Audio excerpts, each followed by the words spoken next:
Hi guys, in today's video I'm going to be showing you about dog enrichment and how to satisfy like your dog during the day. So it's going to be mental and physical enrichment. So yeah, let's get into the video. So I like to go by a 1-1-1 rule for my dogs for enrichment. So like 1 hour of mental enrichment, 1 hour of physical enrichment, and 1 mile of walking.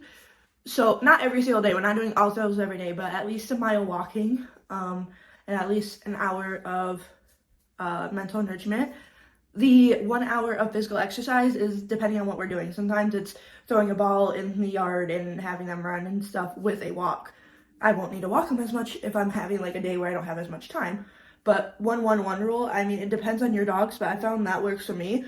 If you have like dogs that are a little bit more chill and older, like Horsey wouldn't. Maui is just still like a spring pup, even though I've had her for like 10 years and she had gray hair when I got her, so she's at least like 15, probably 12, 15 years old. Oh, that's crazy. But yeah.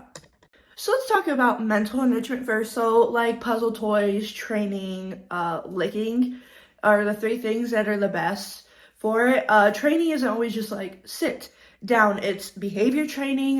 You could train them to do nose work, stuff like that. Anything that's gonna make them do something that's not like relaxing and laying down. So a puzzle toy I'll show you that's free, you already have this in your home, is toilet paper or paper towel rolls. So you're just gonna bend the 2 pieces in like this. Put some of their food / treats in here. I can use their food because my dogs will do anything to eat because they love to eat. You can put as many as you want in here. You can fill this up depending on the dog. But you want to get a couple of these with stuff in it. I'm actually going to bend this one the other way. So now you have this. I like to get a bunch of these, put them in a box, and then let Echo have at it because she needs to put her head in the box and then open all these. So that's the best. Oops. Okay.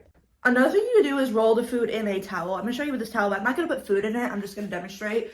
So let me back up here. So you're going to lay it on the floor. Of course, this is not the floor. But what you do is you put some food here, and then you're going to roll it. Put some food, roll it, put some food, roll it, put some food, therefore, until you get it all rolled up into this. Now, you can give this to your dogs like this. You can also tie it in a knot.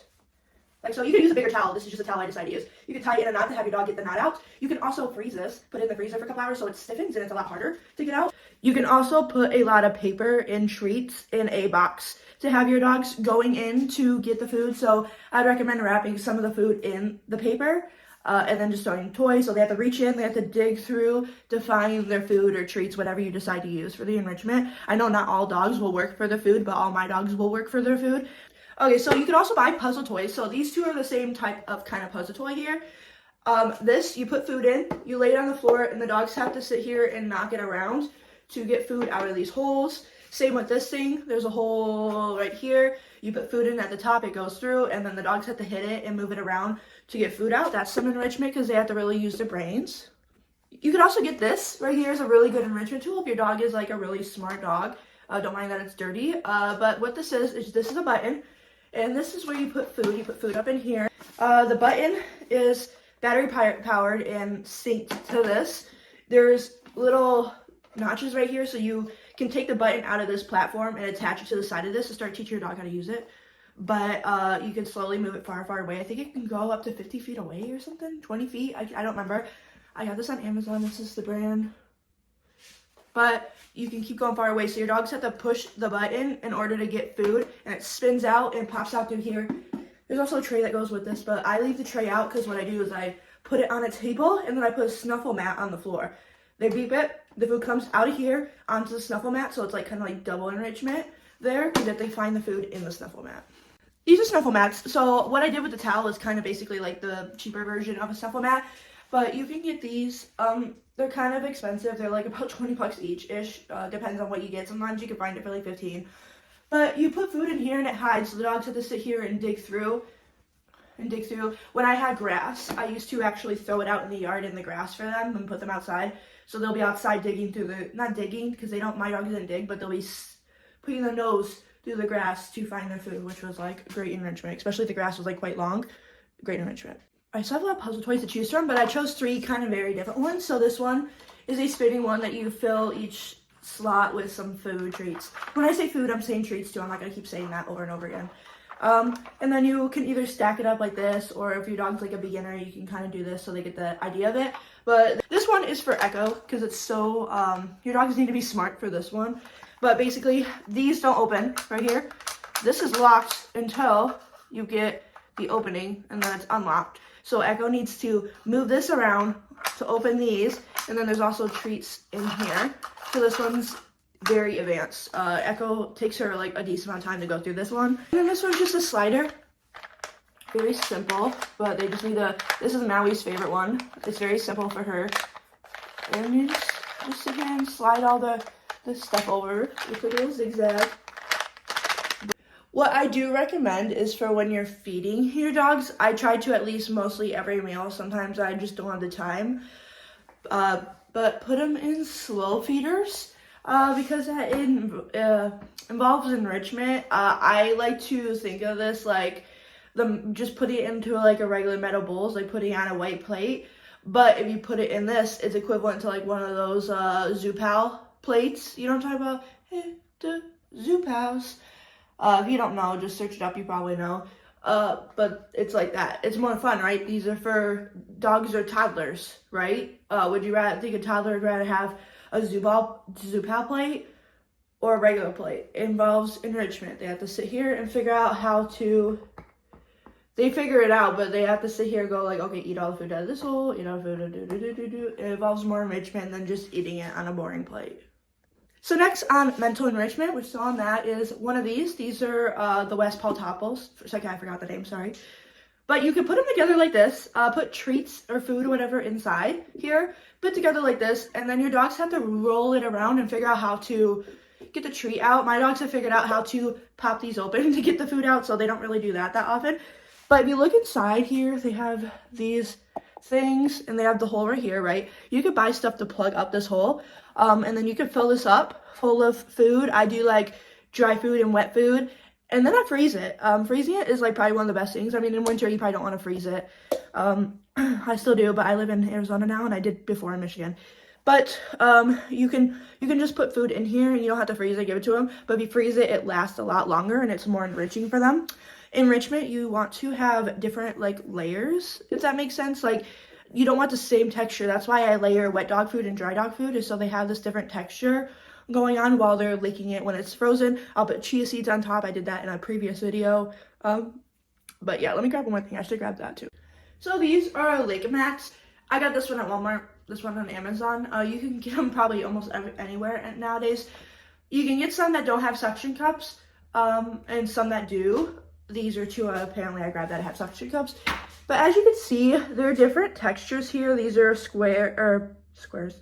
These are plus signs, and then these are just like little rubbery nibbits. And then this one has a lot more options, little honeycomb-y things. I can't think of the dots, lines, X's here.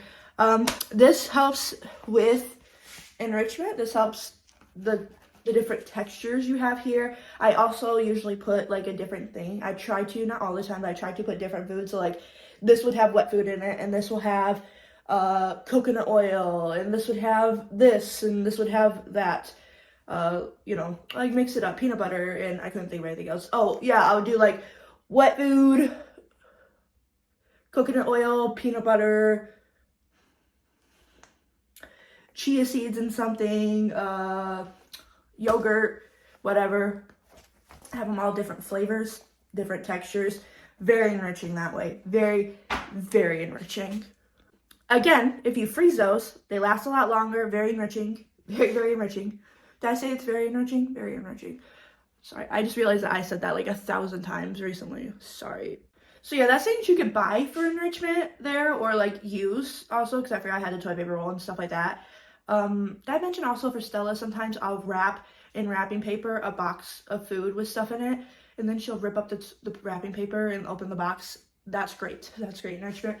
Next is like training your dog. So it's not just like doing like sit down, roll over. That's enriching too.